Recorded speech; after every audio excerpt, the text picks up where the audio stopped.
All right, welcome back to another episode of Out of Bounds on the Boomer Bust channel, a podcast where I give you my social commentary on different topics in today's society.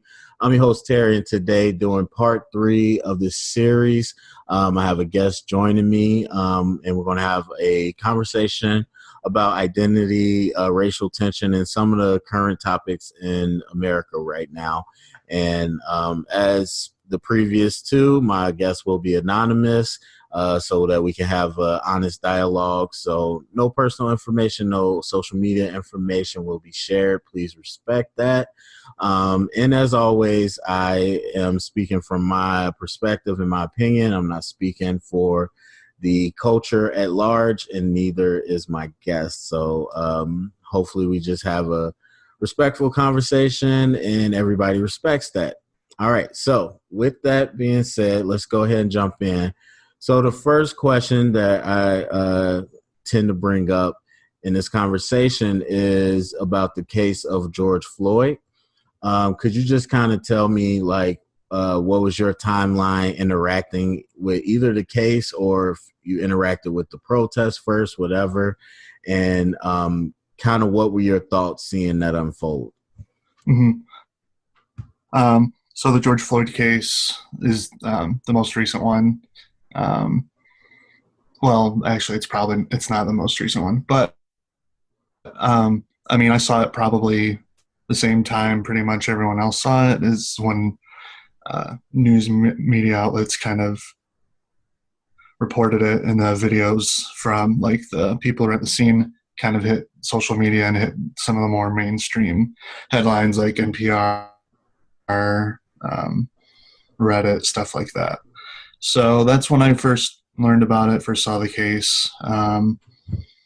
Obviously, I was very agitated and frustrated. I've had issues with police force tactics and racial disparities in how that affects different populations, stuff like that, for a long time. So I wasn't honestly surprised, other than the sheer audacity of him to do what he did after he was being recorded.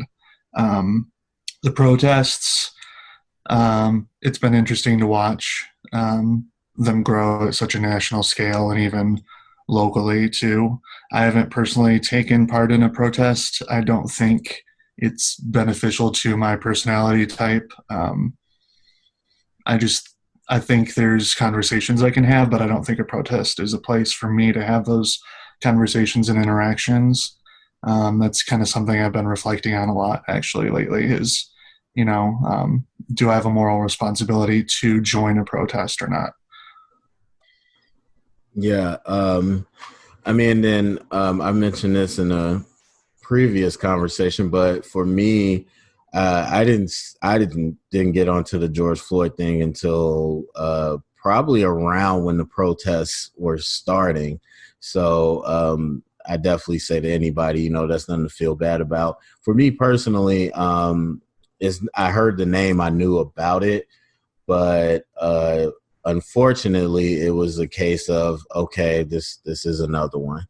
And so it was kind of, business as usual, unfortunately. But once the protests and stuff started happening, and especially the way it happened, like you said, kind of more nationally, then I was prompted to look more into this specific case and to see probably a question that I've heard a number of people ask is like, why was this different? And so I'm not sure. I have some thoughts on that, but for me, again, I was, I guess, late to the party in that sense, but I never saw it becoming what it has become now. I guess some of my thoughts on it is that I think a lot of the other cases that, Black or people of color are shot or killed in police violence that is obviously like not warranted for the situation, is that I think a lot of the other situations have an element that people can kind of excuse or would call a gray area. Like, oh, well, if he didn't do this, or if he didn't have his back turned, or if he didn't do this, or why was he doing that? And I think part of the reason that this took off is because a lot of the people who maybe downplay police violence, just not like intentionally saying, oh, screw people of color, but like just come from a different mindset and framework. This was a very clear-cut case. There wasn't really any situation in this with the video that you could be like, oh yeah, he just should have done this instead. Like, so I think you had the normal people who were upset about it, but then you had a large section of people who normally wouldn't say anything or would come up with excuses, also jumping on this bandwagon, also saying, hey, this was uncalled for in every possible way. And so I think having that extra group that normally doesn't participate in the conversation join in on this might have been like kind of like that critical element to keep the ball rolling. At least that's my idea anyway. Yeah, that's an interesting perspective. I don't know if I heard that one exactly, but I do agree with you. I think that does play into it. As we've seen now, there's people that will go to a lot of lengths to not, I wouldn't even say excuse, but to justify some of the things that are happening or justify it in their head in a way to avoid what the opposite opinion might be of what's happening. So have you interacted with people? And if you have, how do you think they get to the point where they feel like they need to make these excuses or justifications of what's going on? Yeah, I have a range of people that I've been talking to. So really, honestly, I would just say it's kind of like what you're brought up in, who you hang around, what communities you're involved in. Like, as far as I can see, it's really just based on, where'd you grow up? Where'd you spend the majority of the time? What leanings politically did those groups have? Did you attend college? Like, and if you did, like, what areas did you focus in on when you were there? Stuff like that. So I feel, honestly, coming into the conversation, there's just so much, just the addition of so many small interactions throughout a lifetime, 20, 30 years of, or 50, 60 years of all of these social interactions with people who are probably fairly similar to you, and just kind of having that influence everything that you see in the world. And so I think it's just really hard to break through that when you have so much ingrained in you already. Yeah, and I think hopefully one of the things to come out of all of this is a renewed conversation about our social development, at least people reflecting on kind of what they think and how they got there.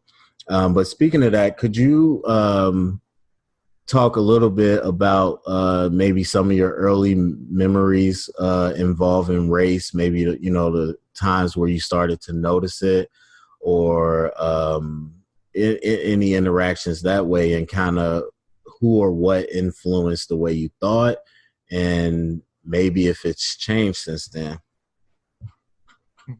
So I feel it's going to be hard to place it on it. Like, when I grew up, probably up until about second grade, I lived in a town that was maybe not as diverse as Chicago, but it was whites, Latinos, Black, primarily. So when I went to public school then, and so I was, interacting with these different groups, but I don't know if it's in retrospect or not. But I feel like there was some sort of tension, I guess. I had like a weird, like, personal run-in with a neighbor who was Latino when I was young, and I was at fault. Like, I accidentally hit a kid with my bicycle, and it was really embarrassing, and I felt really bad.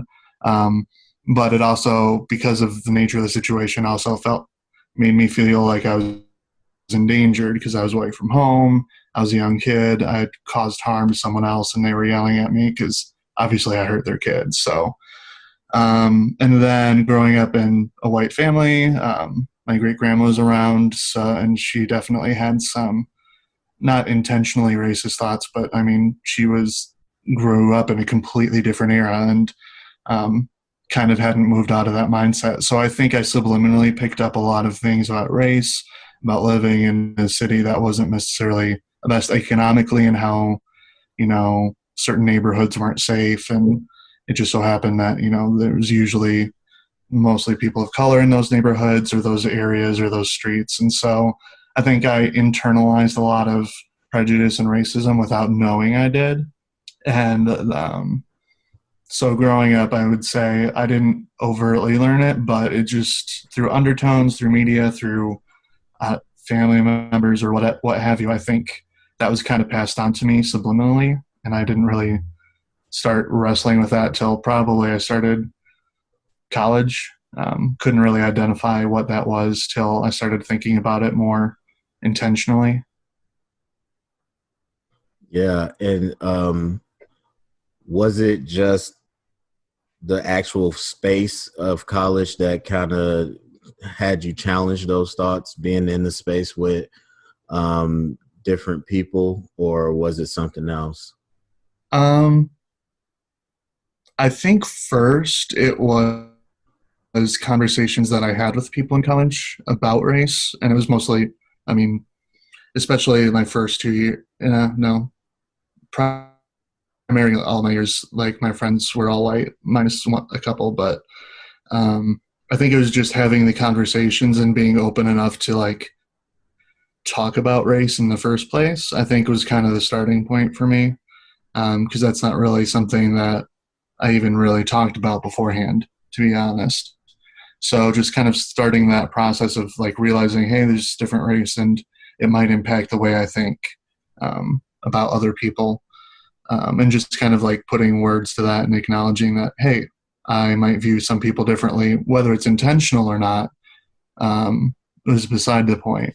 And then just kind of letting that evolve and reflecting on when I approach, like, especially like situations where I don't know where I'm at, or I think is when I first noticed it. Like if I'm downtown in a city that I don't know or by myself, like who do I think is a risk? Like where does my mind jump to before I can stop and actually think about it?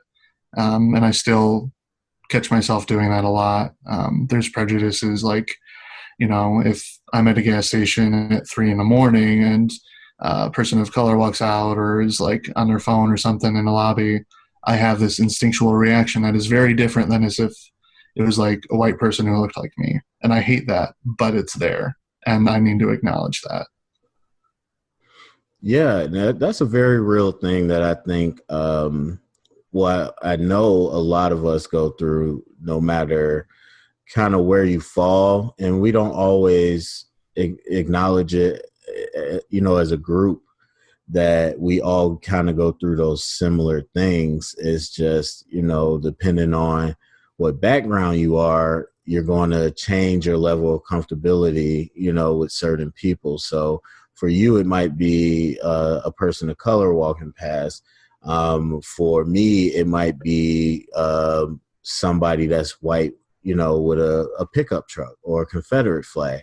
Like those things are going to set off my red flags. And obviously the reasoning behind it is different, but I think we don't always do a good job of acknowledging that fear is fear, for us as humans, and we kind of go through similar things for different reasons. But so thinking about kind of your journey with race and identity, talking about people that respond with the All Lives Matter. For me, listening to some of these conversations I'm having on here and the conversations I've had before, it seems that it's almost, levels to the resistance of the movement, and that there is a group that is overtly against it and want to uphold racist and white supremacist ideals.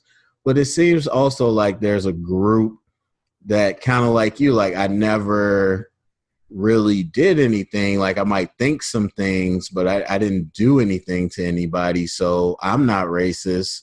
so I shouldn't be lumped in, and I shouldn't be looked at as a problem.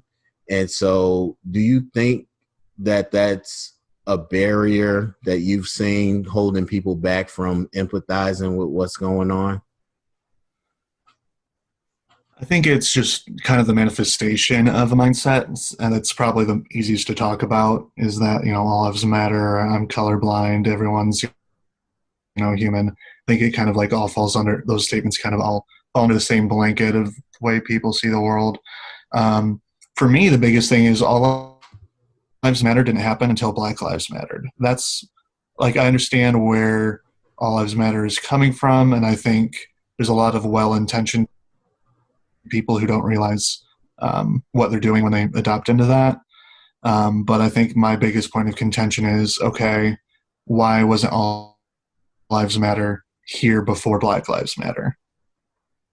That's kind of my biggest issue with people who adopt that. I'm just like, so there's definitely talking points where you can address that. When it's breast cancer month, we don't say, oh, every other cancer patient doesn't matter, or it's name a holiday or a month, and it's like we're not saying that everyone else who isn't being celebrated in that month or that holiday or fundraisers, everyone who isn't in that category doesn't matter. So like, why are we acting as if Black Lives Matter is saying nothing else matters? Like, it's just kind of a cognitive dissonance thing, and I think it's based on what people are perceiving, just kind of like the threat, like a personal attack on them when people say Black Lives Matter. And I think there's a lot of different avenues that can take on a person, depending on their background and their reflection on themselves. Yeah, what are some if you could give me some, if you want to give me some examples of those. You said there's well-intentioned people. What are some of those intentions? Because I would say personally, at this point, all lives matter. If you're in that, I think you are just either willfully being ignorant or, you're doing it to be antagonistic. Because for me personally, when Black Lives Matter first started out of Ferguson, I had that initial reaction too. It's just like, well, that's weird. Like, we all matter, but it wasn't a political statement at the time. And then once the movement became an organization, once people articulated, like you said, this is not a this or that. This is a both end. And we're saying Black Lives Matter. It doesn't mean that any other life doesn't matter. And to me, it takes like 2 seconds to understand that. So from your perspective, though, people that still adopt that, what do you think their intentions are behind that? I think a lot of it could be, I guess, what you would call willful ignorance, or just ignorance, whether it's willful or not. Because just with racial disparity and in this world of information, I think it's really easy to grow up or see the world with kind of one lens. And so in the way that you see the world, maybe race isn't as big of an issue as people are making it out to be. Like, maybe it has to do more with your social class, which closely ties into race. So maybe when I'm coming into conversation as someone who says all lives matter, the police kill lots of different people, and a lot of those people are poor. And so, yeah, like Black people get shot, but so do white people. And I think when I say all lives matter, I might be thinking, yeah, we should stop the cops from killing people. Like, that's a thing. And so, like, you adding into the Black Lives Matter conversation, from my viewpoint, is just kind of detracting from the bigger issue and kind of like splitting off groups. So I think a lot of the people that I would say are well-intentioned are kind of see the world through that way, is that the Black Lives Matter is detracting from the bigger issue at hand, and instead of is a response to systemic racism in the system? Yeah, I would say that I've always felt that while there definitely is racial disparity and equity, that at least when it comes to police brutality is more of a cop issue than a race issue. Um, and I think that's come to full fruition with all the protests and how they've reacted in those ways, where we see that it doesn't matter really who you are. Just like money, when you get in position of power, it kind of brings out more of who you are.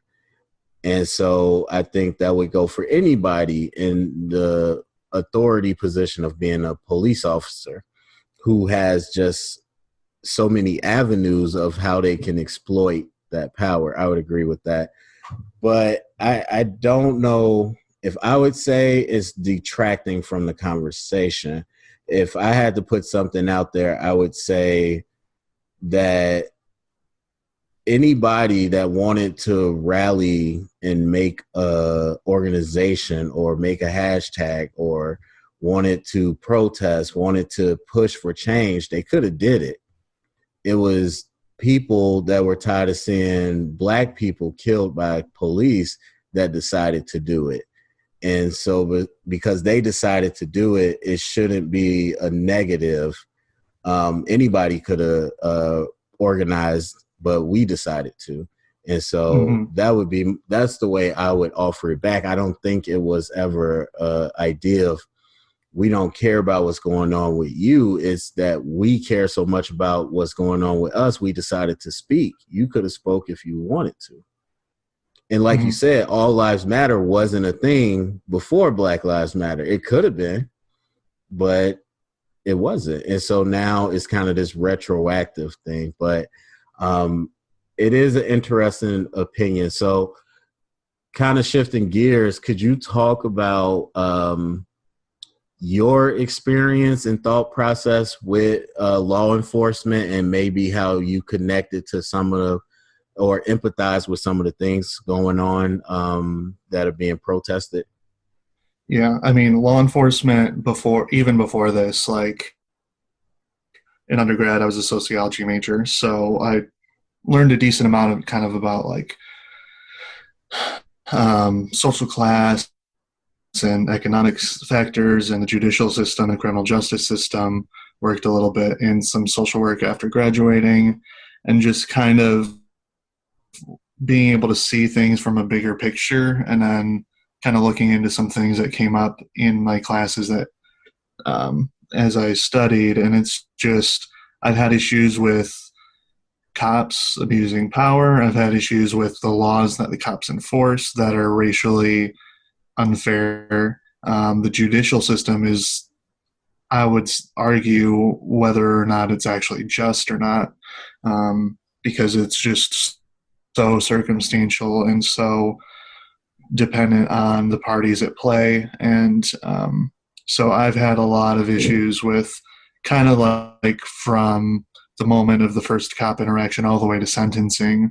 I've been very against the whole process and want reform for a long time, like jailing and how that works and how it's subsidized and prison labor and the way they're funded, where the funds come from, privatization of jails, money for arrests, all of that. It's just, the whole system's messed up, and I've always hated it from the start. And so like this is just kind of like the logical end game of where all of that leads to. And now I guess people are starting to be like, maybe this is a problem. Yeah. And so I think that naturally leads to hot topic right now. What's your thoughts on defund the police? I mean, I'm still working out what I think on it. For the most part, I agree with it. Police shouldn't be the be all end all. There are people there's an article I read that like over half of, I think, violent or escalated police interactions have to do with people who have some sort of mental issue going on, or mental diagnosis going on. And so we're asking police to do things that are outside of their purview. We're trying, and then obviously you hire someone to do a job that they were never trained for, it's not going to go well. So I think that we are asking the police to do too much in one sense, for dealing with individuals who are probably better left to social service agencies, mental health professionals, community professionals, things like that. So moving some of the funding to amplify those, because those have been cut continuously over the years. Like those are severely underfunded and basically like limping along at this point. The social service agencies who could step in and kind of deal with those roles, or at least partner with police at the very least in some of the calls they make. Also, are police really doing too much? Like, are they being extra? Like, do we need cops patrolling neighborhoods 24/7? Do we need them sitting on Main Street, trying to give out speeding tickets every day or every weekend? Do we need them at every sporting event or every concert? So I think there's differing views on as far as how many police is required to keep a community safe. So I'm not sure where I fall on that yet, but I think defunding the police in one form or another is definitely warranted. And I would say reinvesting that in social service agencies that are also racially aware and community involved in the community. So it's not just another government organization enforcing rules that have varying effects on different race or economic classes. Because I think if we're not careful, it can just take a different form of the same systemic racism. Do you think that there's a different relationship with law enforcement and white people, even despite the obvious that there is a lot of reform needed in the system itself? But do you think that the relationship, either in your experience or from people is just different? So from my perspective, I've mostly always grown up in like suburban white neighborhood, just like almost middle class, like lower middle class, upper lower class, whatever you want to call that. And so the people I've been with in that kind of framework have always viewed police as a positive thing. That, there's a few bad cops, but pretty much all of them are good cops kind of deal. So that's really like, don't do bad stuff, you won't get caught, or, oh, this cop was really just itching to get his ticket quota, so that's why he pulled you over. For the most part, that's kind of like the mentality of cops, is they're mostly good. There's a few jerks out there and there's a few racists out there, but they're not the majority. And you said that's kind of the viewpoint you grew up with, or do you still hold that? No, I think the police and the laws they enforce as an institution are inherently racist to a certain degree. And so supporting police as it currently stands is also supporting racism in a certain way. I don't think I buy into the argument quite as much as some other people who've made that argument do, but I definitely think there's enough to warrant that. I don't hold that views. I think, especially when you've seen actions of officers, like the officers who were on the security squad who pushed over an elderly man, lied about it, and then when the officer got punished for it, like 40 of them quit. Like, that's not a couple bad cops, that's an entire squad. And so I think there's enough, and there's other studies on like social media sites, on like private law enforcement groups, and just domestic abuse issues and things of that nature. I very I have a hard time supporting the cops as an institution because it's so problematic in a number of different ways. And so, removing your undergrad experience, and fortunately, everyone I've talked to, it seems, has a rich dedication to education, which is one lens. So I try to ask this question: remove that undergraduate education and put yourself in your shoes today. Do you think you hold the same views, or do you think you could see yourself sounding like some of the people that you might disagree with? Yeah, I feel like if I didn't go to college, I would have a very similar view to what I had before coming to college. Like, I was conservative. Um, you know, I more or less had the same mindset of the people I grew up with. So, yeah, I mean, I think going to college and having that space changed the trajectory of what I probably would have been. I probably would have been one of those people like all lives matter, um, if I had just kind of stayed where I was at with the people I was with, um, working in the same community, stuff like that. So I definitely don't view myself as some like exception or anything. Like, I think I would have been like many other people who just kind of lived life out with the way they were raised and with the people around them.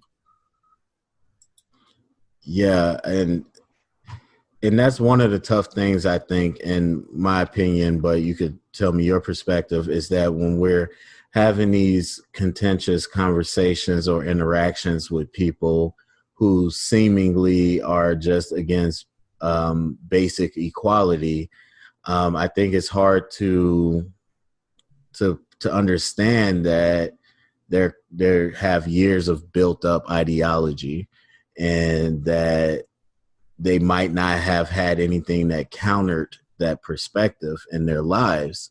And I think it's those people that a lot of people that want to stir up trouble, they use them as their front line, because I wouldn't say they don't know any better, but they don't know any different. And Mm-hmm. so I think they ride with those narratives. And so, I mean, but that's not somebody that's in the middle of nowhere. Those are people we work with. Those are people that are around us that, live on the same street as us. So how is it that we can talk about those conversations of empathy, or do you think it is kind of a lost cause for a lot of people? So this is probably where I feel like I have a very different approach, but I feel like I have the right approach. I'm sure a lot of people feel that way, but like, so much of the conversation starts with the pure ideology, like this is the right thing. And if you're not on the right thing, you're wrong. And I'm sorry, but like, tell me a conversation where you started out the conversation, you're wrong, I'm right, you're an idiot, I'm not.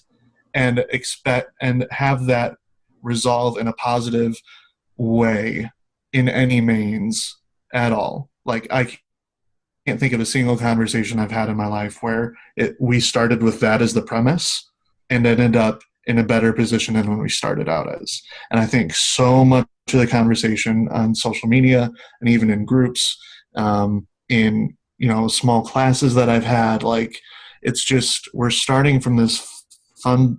It's really kind of like a fundamentalist, like, here's my ideological belief, and if you're not with me, you're against me. And that is what we're starting at. And I just don't think that's conducive if the goal is to bring more people into the same mindset. You have to realize that we're talking to different people who have very different lifetimes of background, very different interactions with race, with police, with law enforcement, with the judicial system, with money, and economic security. And so to have the same conversation with people who have such a range of experiences just seems stupid to me. Like, I'm honest. Like, this pisses me off so much. So, like, when I have conversations, I don't have them with people I don't know. for the most part on these topics, because I think nuance is a thing, and just having blanket arguments with people on the internet, we all know doesn't work, but yet we still do it. Why? I don't know. But we all say how stupid it is and yet continue to do it. Um, so in the conversations I have, I try to be targeted. And so if I'm talking to someone who's on the same mindset as me, I'm just probably going to speak my mind. Just kind of lay it out there. And, we might agree on some smaller things, but for the most part, it's going to be a good conversation and as we work things out. I'm talking to someone back home who hasn't changed in the past 20 years, who views me as being radicalized by college and attending school. I'm going to start out at a very different talking point with them if I want to engage a conversation. I'm going to start with how they view the world and what their values are. And so, hey, for me, a lot of the people I'm home with are Christian. So I'm okay. So I'll start at a commonality point with me and them where I know we have shared values, and then use that to build on why I think that there might be a reason for them to change. Because me spouting out facts doesn't things. We have information age, and yet everyone's still, it doesn't change anything. It just gives us more things to fall back on that support what we already want to believe. So information isn't the problem. It's a value problem. And you can't change someone's values externally. That has to be intrinsically. And so how do you motivate someone to internally change their values? You have to kind of put the burden on them to take up that and see, oh, maybe I'm the bad person here. Maybe I should change. But you can't do that if you're putting them down, calling them stupid, constantly posting things that feel like personal attacks to them. You have to meet them where they're at, and this is another thing, why is it my job to meet them where they're at? There's plenty of information out there. Okay, yeah, you're right. It shouldn't be your job to educate people. You shouldn't have to do that, but this is the world we live in, and if you don't, no one will. So it's okay, fine, I see the problem. I definitely think that the burden of people of color on educating whites is unfair. But in the same breath, if you don't, who will? If someone has to start the process, I'm not saying it always has to be people of color. I'm not saying it always has to be white people to white people, but somewhere someone has to step out and be willing to be humble enough to be hey, I realize that you see the world very differently, and part of it is your own ignorance, but I'm going to move beyond that because I think it's more valuable to bring you alongside me than it is to say that I'm right and you're not. Because at the end of the day, if I'm successful in that, I have one more person who sees the world the way I do instead of one more enemy that's consistently fighting me. And so that's my view on kind of reconciliation and education. Right. So do you think that obviously notwithstanding the toxic rhetoric online, but the normal rhetoric around this conversation from people of color, especially Black people, do you think it could be taken or has been taken as alienating people that might want to help? But as you said, the notion might be, oh, they don't have the same mindset as me, so I'm just not going to engage. Yeah. A lot of what I've struggled with is learning to read the meaning behind what feels like attacks. And that's kind of a personal work thing. Again, I took the personal value to try and understand what the person was saying instead of being upset that it felt like a personal attack. But that is a lot of emotional labor and a lot of mental work to do. And so I think a person has to feel valued and cared for enough to be willing to do that work in themselves. So I had to be brought up to that point. All of my undergrad and a couple of years of working outside after that, and then coming back to school for a master's, it took all of that to prepare me to get me to a place where I could start reading those articles by people of color with PhDs or leaders of movement movements and, white people this or racism that, and just learn to be able to read it and then understand what the frustrations are in that. And so I think kind of lost the original point of your question, but I think that's very important that that doesn't happen right away. Yeah, I think you still hit on it. Especially looking at it from that lens, it can feel like a lot of things are being generalized. And I think for me, whether it's this or if it's the conversation of white privilege or any of this, I think that becomes a real barrier sometimes. And not everybody feels that way. And I think a lot of people might not admit it because it might feel like you're in the wrong for even claiming that that's a barrier. But I do think that generalization happens, and it happens the other way. I mean, if you just said black people do this, then yeah, a lot of people are going to be like, well, that's offensive or that's too general. That doesn't apply to me. But it seems right now it might be used a lot more liberally when talking about white people. Mm-hmm. Yeah, and I think, again, what are the platforms that we're viewing this stuff on? It's social media, and there's no nuance. So you can take the road of ideological purity, and then it's like, yeah, everyone who thinks the same way agrees with you, and it's like, this is the right way to view the world. But everyone who's not in that bubble is like, what the hell are you doing? Like, that is so offensive. But then again, if you take the moderate stance and try to be like, hey, maybe there's some things we should think about, you're diluting the message. You're not, ideologically pure enough. You're not into the movement enough. You're pandering to the other side who's wrong. And so, like, I feel like with the way we interact with each other, and it's so ingrained, it's really honestly sad that we just can't have conversations with nuance anymore, I don't think. And so I think like if you support Trump, unfriend me, or if you support Black Lives Matter, unfriend me, or, I'm never going to ever go to a NASCAR race ever again because of what they did. I think like that mentality is just so toxic to bringing about change and kind of mitigating all of this fighting that we have going on.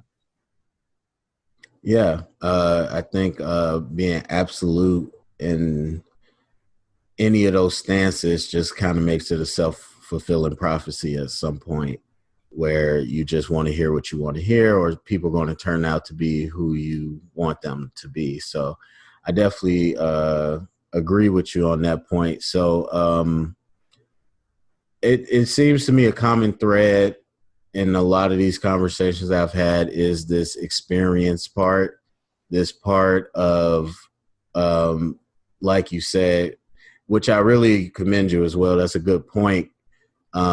That the information isn't the issue, it's the values, because I've always said we have all this info right here. Like, why is this so hard for people to just take 2 seconds to look at it? But like you said, it's a value thing. So, but anyway, going forward, knowing that there's definitely certain things that will help bring people along, do you see certain ways that we can start to make movement towards that? Or do you think that it might just be too hard right now?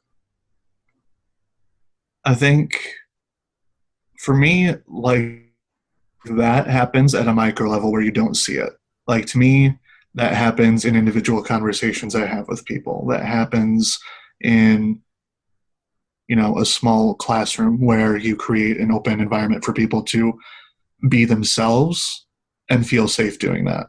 And I feel like the spaces we have now are bigger spaces, they're public spaces, and they're not safe spaces. And I don't mean that in the same context necessarily as other ways, but without the connotations of that. But it's just like, can I be honest with you and not be shunned out of the group for being honest? like we're having a conversation now. I don't think there's very many spaces in society where we can even do that anymore. And I think that is so important to breaking people out of, a lifetime of being brought up in a certain way and having a certain mindset. Like, you had to have these small, safe, private conversations over and over and over again before you even start seeing anything out of it, I feel like. And so, like, that to me is all of us being intentional in having those conversations with people we trust in spaces where they can be themselves and be honest with us, and where we don't base our friendship or respect for them as a person based on what their beliefs are, even though we may highly disagree with them and they may be detrimental to even our own personal health.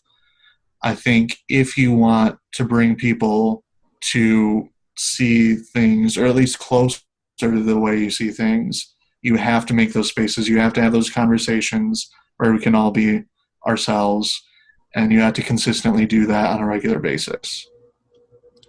And with that being said, do you think there's a space for, or I guess I shouldn't say a space, but is there a place for white people to provide that space with other white people that they don't agree with, or does it have to be something bigger than that? Could you elaborate a little more?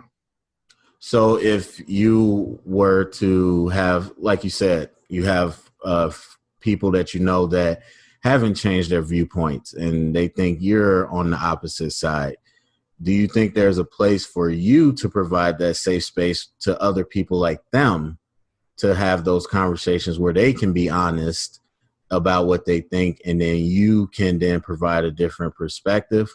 Or do you think that it needs to be outside of just white people talking to white people? No, I mean, honestly, I would say if like people are that ingrained, white people to white people is probably where you would start. I think it's just so tension filled anyway. And if they're resistant to change, I see if a person of color is trying to initiate that conversation, especially early on, then everything is going to be framed of, well, of course you think that because you're a person of color. Like, everything else after you say doesn't even matter because, well, of course you're going to think that because you're black or you're Latino. So, like, to me, the first space is primarily white, and then in that conversation you bring black voices into it, whether it's videos, books, articles, other people, stuff like that. Like, I would say white people to white people first, because also, like, we're generally friends with people who look like us for the most part across the globe, really. So, it's just removing the barriers to, this change. So, like, what can I do that removes the barriers for you to start wrestling with this?